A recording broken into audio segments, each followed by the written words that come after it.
Niall, you've just launched the Tourism Ireland 2019 marketing plans. Take us through some of the highlights. Yeah, it's been a terrific day so far. As you say, we've launched the 2019 marketing plan of what's been the back of a very, very successful 2018. We've seen a record number of people come to Ireland, spending record sums. So when the final calculations are done, we anticipate that 11.2 million people will have visited the island of Ireland, spending over €6 billion. So a phenomenal figure, supporting over 300,000 jobs in every town and village across Ireland. And what's really encouraging is that every main market area has seen an increase in 2018. Particularly stunning has been North America, up 14%, but mainland Europe, Great Britain and developing markets all doing very, very well. So for 2019, it's about really sustaining that success. It's about regional spread, it's about season extension.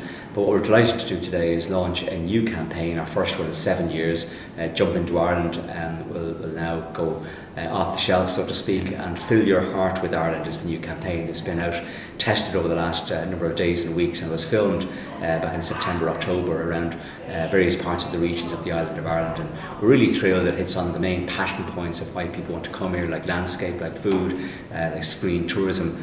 And it's a heart-activated camera, so the couple that were invited over is quite unique and innovative. The camera gets activated, but what really gives them a buzz about Ireland. And we showed a 75-second clip, I should say, today, and it got a great reaction. And that can be tailored now on our website, ireland.com, where we've done a lot of capital investment over the last year, and it's about really targeting the right people with the right message at the right time. So we're very pleased about that. But we'll be back on television in a bigger and better way, with Fill Your Heart in Ireland being launched in the United States, Germany, France and in Great Britain on TV from late December. So we're right in there at the right time from a booking perspective. Great. Working with big channels like ABC, NBC, CBS and Fox, coast to coast in the States, from New York all the way to San Francisco, across big shows like The Ellen Show, The Tonight Show, working with big brands in the States as well, like PBS, Marcus Neyman. So really, really good stuff, and with the carriers too. In Germany and France, out on television as well. We're thrilled in Britain to be back on big channels like ITV, Channel 4. We'll reach 40% of all adults in our ABC1 target market over the next number of months with Fill Your Heart with Ireland. Great, because Tourism Ireland was off television and off cinema for quite some time, because obviously you had the budget cutbacks over the years. The one good news that came out of the budget just gone here in Ireland was the fact that there was a budget increase for yourselves and Fulch Ireland. So that obviously allows you to do that bit more overseas in terms of marketing Ireland. That's right, yeah. We'll have an additional €10 million to spend on marketing Ireland abroad, which is significant. So in addition to what I mentioned to you, we also will be spending €2 million on filming the next phase of Fill Your Heart with Ireland in the first half of 2019. We'll also be investing in a complete redevelopment of the Ireland.com suite of websites, which are now 7 years old too. So that's very, very positive. In addition to all that reach around the globe that we have on the digital and non-digital world. Great. And do you have projections at this stage for what 2019 might bring to Irish tourism? I mean, we are at record levels in terms of volume and value. Can we maintain that? Can we sustain that? Because there are capacity issues, there are Brexit concerns. What's your feeling as to what 2019 might throw at us? Yeah, I think we're still going to see growth next year. I mean, there are risks out there, and we all know what they are. I mean, there's fluctuating oil prices, which can impact on air access capacity. We've got capacity issues in relation to accommodation in certain parts of the country, which give rise to competitiveness issues as well. Brexit is on the horizon, and while no one can be certain as to what's going to come out of the negotiations, we're operating on a business as usual formula. And from our perspective, there is a plan there, and we've done a very good review of the British market. We still see growth coming from Britain next year. More people are travelling abroad next year, so we have to capitalise on that. Markets like China are really starting to deliver as well. So we're anticipating growth next year in revenue, holiday revenue of 6%, which is a strong number to put out there. We're fairly ambitious. We feel that it's a good time for the industry, but I mean, collaboration is going to be the name of the game, and it's really important. I think we've got a great formula at the moment and working very closely together with the airports and airlines in delivering additional capacity. We expect to see about a 5% increase in air access capacity next summer, which is very good.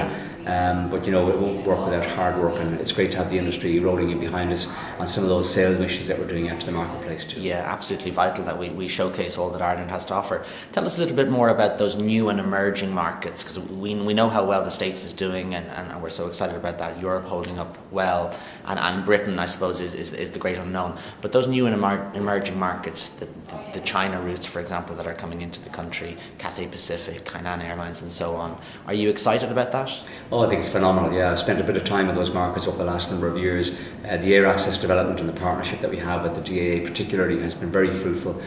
We've got now 43 flights every week in the summer season coming directly into Ireland from the Middle East and Asia between Emirates, Etihad, Qatar, Cathay Pacific and Hainan. So that's a significant increase from where we were 10 years ago. Our visa regime continues to get more friendly, but we have more to do. I mean, the UAE went visa free this year, which resulted in a big boost in visitors from that part of the world.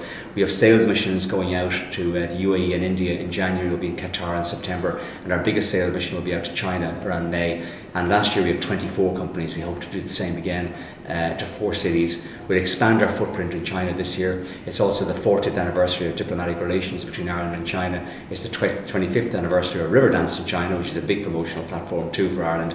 And we'll be working across with new digital and PR agencies in China, and we'll expand our reach into Hong Kong as well. Great, because it's such a vast market, the likes of China, and obviously the budget can only go so far. So it is really about collaboration and working together and trying to get as much of a bang for the buck, and even combining an Irish holiday experience with a UK experience for a Chinese visitor. Very much so. I mean, our relationship with UK inbound is very, very important too. A lot of these operators are based in London. We do an event called Flavours of Ireland every year, which really is about getting Ireland onto the UK itineraries as well, because I think from the Chinese market, what research has shown is that when people are coming this far and you've got the British-Irish visa scheme, it makes sense to have those holidays. And we can see the benefits, by the way. The most visited attraction on the island of Ireland by Chinese visitors is actually the Giant's Causeway. We've got Stena Line bringing in excess of 70,000 Chinese visitors from Scotland into Northern Ireland, and that's part of a trip that starts in London and finishes in Dublin. Yeah, and they're big spenders, of course, so we will welcome them with open arms. It's the 20th anniversary of Tourism Ireland. It's been a quick 20 years in many ways. We're here in your fabulous new offices, which are just a floor below your previous offices, but it's brand new and very impressive. How have those 20 years been? You've been, I think, there with Tourism Ireland since the very beginning. There's been a lot of changes in Irish tourism between what we're looking at in 2019 and way back to when the Good Friday Agreement was signed. What's your kind of take on those 20 years and where we've come from? It's hard to put in perspective the change that we've seen in our industry. I mean, the digital world has transformed the game of travel and tourism completely. I think 20 years ago we were only looking at the first flights going online for sale, and look at what the internet has done to the travel and tourism business. It's revolutionised it. A lot of it good, I mean some of it maybe not so good, but I think Ireland is well positioned in that particular space. I think overall though the peace dividend has been really significant. I mean, did anyone back then predict that you'd have an excess of 11 million visitors coming to our island? I think we have to be careful in the future. I mean, sustainability needs to be a watchword. We are seen as a green, clean, environmentally friendly part of the world, and we have to make sure that we keep it that way.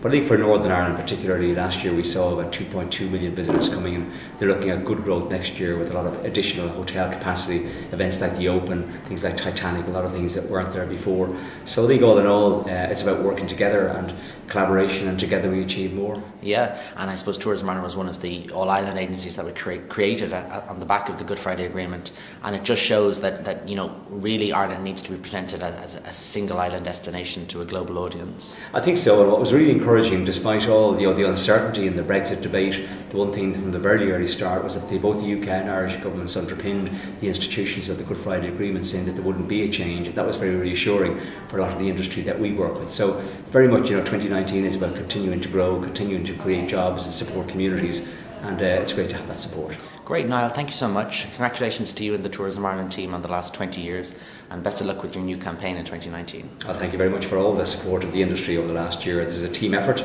and we look forward to a great success for Team Ireland in 2019 and beyond. Thank you, Niall.